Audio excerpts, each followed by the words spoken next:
The rocking horse winner, जैसा कि ये शॉर्ट स्टोरी नंबर 3 है। द रॉकिंग हॉर्स विनर, जिसको कि D.H. लॉरेंस के द्वारा लिखा गया है। The rocking horse winner is a short story compose by D.H. Lawrence. इस शॉर्ट स्टोरी को D.H. लॉरेंस के द्वारा लिखा गया है। D.H. Lawrence who was born 1895, जिनका जन्म 1895 में हुआ और डेथ है 1930 में हुई थी। आपका जन्म है नॉर्थिंगम इन इंग्लैंड में हुआ था। इंग्लैंड में एक नॉर्थिंगम नामक स्थान है, वहाँ पर हुआ। फादर थे कोयल माइनर थे, कोयले की खदान में कार्य करते थे।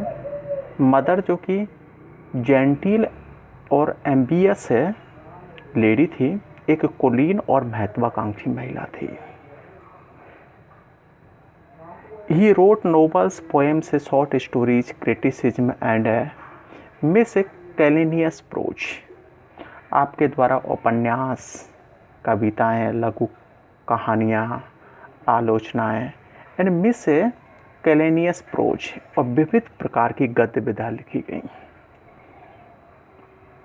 ये जो वर्क्स इज नाउन, और आपकी जो कृतियां हैं वो जानी जाती है इंटेंसिटी ऑफ फीलिंग्स, भावनाओं की प्रबलता के लिए, साइकोलॉजिकल इंसाइट, मनोवैज्ञानिक और अंतर्दृष्टि के लिए, vivid evocations of events, places and nature, घटनाएं और स्थान और प्रकृति का जो विविध चित्रण आपके द्वारा किया गया है, मनोवैज्ञानिक दृष्टिकोण और भावनाओं की प्रबलता के कारण है, और आपकी ये सभी कृतियाँ हैं वो जानी जाती हैं। और द रॉकिंग हॉर्स विनर, जो कि एक शॉर्ट स्टोरी है, इसमें जो प्लेस है लंदन है। कैरेक्टर्स के बारे में बात करें तो इसमें 6 कैरेक्टर्स हैं। पॉल है, उसकी मदर है, फादर है, अंकल है, वेसेट जो कि पॉल का फ्रेंड है, और मिजे बिलमोट जो कि नर्सरी गवर्नेंस है, एक परिचारिका है। स्टोरी के बारे में डिस्कस करते हैं। The horse is symbol of A victory, घोड़ा है विजय का प्रतीक है। और यहाँ पर जो D.H. लॉरेंस है ने he has presented the importance of materialistic gain, भौतिकवादी उपलब्धियों एंड मनी और धन over love and affection.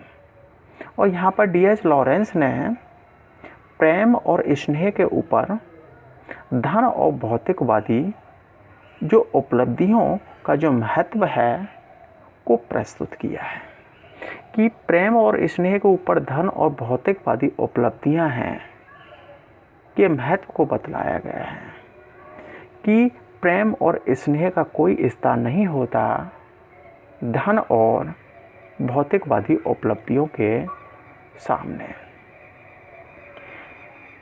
The idea of luck and fate, भाग्य के विचार को प्रस्तुत किया गया है कि एक व्यक्ति के जीवन में जो लक होता है उसका भी बहुत इम्पोर्टेंट स्थान है, क्योंकि लक से ही इंसान को जो मनी है जीवन में प्राप्त होता है। यहाँ पर बताया गया है कि the family lives near London, London के आसपास रहती थी फैमिली, और they are well to do का मतलब संपन्न परिवार था। But the family has an unspoken and endless, अनंत या अनछाई इच्छा थी फॉर मनी, परंतु परिवार की धन के लिए अनंत और असीमित अनकही इच्छा थी। The children also here the haunted sounds, और बच्चे भी और वो भूतों जैसी आवाज़ है वो सुनते थे। इन वॉन्ट ऑफ मनी, धन के अभाव में, धन की कमी के कारण जब पेरेंट्स में और झगड़ा होता था तो उन चीखों को, उन आवाज़ों को सुनते थे।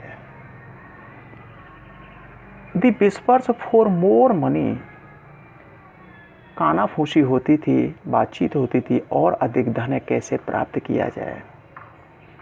और ग्रेजुअली टर्न इनटू स्क्रीम से, और धीरे धीरे ये जो आवाज़ें थी चीखों में बदल जाती हैं।